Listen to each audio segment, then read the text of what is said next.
மகாலட்சுமியோட அருள் நம்மளுக்கு கிடைச்சிருச்சு அப்படின்னா, கண்டிப்பா நம்ம வந்து பெரிய ஒரு முன்னேற்றம் அடைவோம் அப்படின்றதுக்கு ஒரு சின்ன கதை தான் இது. பார்க்கலாமா? மகாலட்சுமி அவங்களுடைய அக்காவான மூதேவி அப்படின்னு சொல்லக்கூடிய சேஷ்டா தேவி அவர்கள் 2 பேரும் வந்துட்டு பூமியை வந்து வலம் வந்துட்டு இருந்திருக்காங்க. அப்போ பார்த்தீங்கன்னா, ஒரு பண்ணையார் வந்து அவருடைய வேலைக்காரனை வந்து மூதேவி, "ஏன் இப்படி அசம்பந்தமா நிக்கிற? எடுத்து விடாத" அப்படின்னு சொல்லி திட்டிக்கிட்டு இருந்தாராம். உடனே சேஷ்டாதேவி அவர்களுக்கு வந்து கோபம் வருது. "இங்கே பார்த்தியா, திட்டுறவன் என்னோட பேரை தான் யூஸ் பண்ணுறான், எனக்கு ரொம்ப கஷ்டமாக இருக்குது. இப்போ பாரு, நான் அந்த வேலைக்காரனை பணக்காரன் ஆக்குறேன்" அப்படின்னு சொல்லிட்டு அவன் நடந்து போகிற இடத்துல ஒரு மூட்டை ஒன்று கிடக்குது. பார்த்தீங்கன்னா ஃபுல்லாகவே பொற்காசுகள் இருந்திருக்கு. எடுத்துகிட்டு வீட்டுக்கு போனாங்க. போயிட்டு பக்கத்து வீட்டுக்காரங்க கிட்ட போயிட்டு ஒரு படி ஒன்று கேட்குறாங்க. அளப்பாங்க இல்லையா?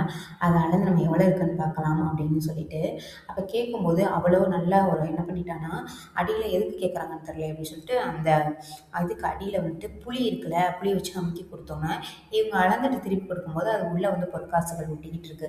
அத பார்த்தோன்னே, அவங்க வீட்ல உள்ளத நம்ம திருடிடலாம்னு சொல்லிட்டு, அந்த பொற்காசுகள ஃபுல்லா திருடிட்டு போயிட்டா.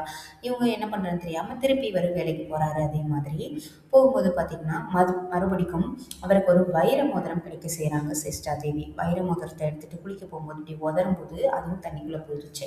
அதுக்கப்புறம் பார்த்தீங்கன்னா, ஒரு முத்து மாலை ஒண்ணு கிடைக்க செய்றாங்க. அந்த முத்து மாலைய எங்க நம்ம குளத்துல போய் குளிக்க போகும்போது கீழ விழுந்துருமோ அப்படின்னு சொல்லிட்டு வெளியிலே கழட்டி வச்சுட்டோம்னா, அதுவும் காணாம போயிருது. இந்த மாரி பண்ணவும், சேஷாதேவி போயிட்டு அவங்க தங்கச்சி மகாலட்சுமிகிட்ட சொல்றாங்க, "இங்க பாரு, இவனுக்கு நான் எல்லாமே கிடைக்க செய்றேன். ஆனா அவன்கிட்ட தங்கவே மாட்டேங்குதே" அப்படின்னு சொல்லிட்டு, உடனே மகாலட்சுமி வந்து அருள் புரியிறாங்க அவனுக்கு. புரிஞ்சு என்ன பண்றாங்கன்னா, அவங்க வீட்ல வந்துட்டு சமைக்கிறதுக்காக விறகு தேவைப்படுது. ஓலை எல்லாம் இப்போவே வெட்டி போட்டா மட்டும் தான் நல்லா காஞ்சு நம்மளுக்கு பத்த வைக்கிறதுக்கு ஈஸியா இருக்கும். போய் வெட்டிட்டு வாங்கன்னு சொல்றாங்க அவங்க மனைவி. அப்ப இவரு மேல அந்த மரத்து மேல ஏறுறாரு. பார்த்தீங்கன்னா, ஒரு பறவையோட கூட்டுல அந்த முத்து மாலை வந்துட்டு தொங்கிக்கிட்டு இருக்கு. அதோட முத்து மாலை இங்கே தான் இருக்கா அப்படின்னு சொல்லி எடுத்து அவருடைய கழுத்துல வந்து போட்டுக்கிறாரு. அப்புறம் பார்த்தீங்கன்னா, இவரு மீன் பிடிச்சு கொண்டு போறாரு வீட்டுக்கு சமைக்க. அந்த மீனோட வயித்துக்குள்ள அந்த வைர மோதிரம் வந்து இருக்கு. அதுக்கப்புறம் பார்த்தீங்கன்னா, 2 பேரும் "நான் பார்த்துட்டேன்" அப்படின்னு சொல்லிட்டு ரொம்பவே ஹேப்பியா இருக்காங்க.